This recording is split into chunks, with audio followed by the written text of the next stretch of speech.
Hi friends, இன்னைக்கு என்ன நம்ம பார்க்க போகிறோம்னா கூட்டாஞ்சோறு ரெசிபி தாங்க பார்க்க போகிறோம். ஒரு 1 பாட் ரைஸு.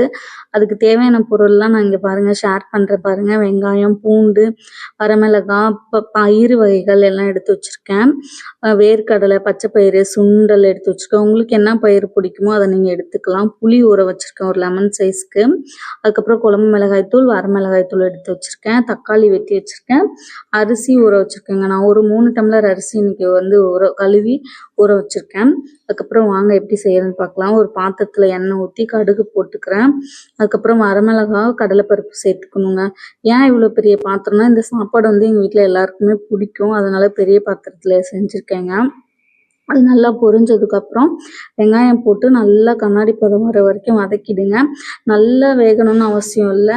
தக்காளி மட்டும் நல்லா மசிச்சு வேக வச்சுட்டு மஞ்சத்தூள் போட்டு உப்பு போட்டு வதக்கி விட்டுட்டு நம்ம எடுத்து வச்சுருக்கோம் இல்லைங்களா அந்த பயிர் வகைகள், அது மிளகாய்த்தூள் எல்லாத்தையும் போட்டு பச்சை வாசனை போகிற அளவுக்கு நல்லா வதக்கி விட்டுணும். புளி கரைச்சி ஊற்றி தேவையான அளவு தண்ணி ஊற்றிட்டு உப்பு போட்டு நல்லா கிளறி விடணும். கொத்தமல்லி கருவேப்பிலை இருந்தால் போட்டு சர்வ் பண்ணுங்கள். சூப்பராக இருக்குங்க.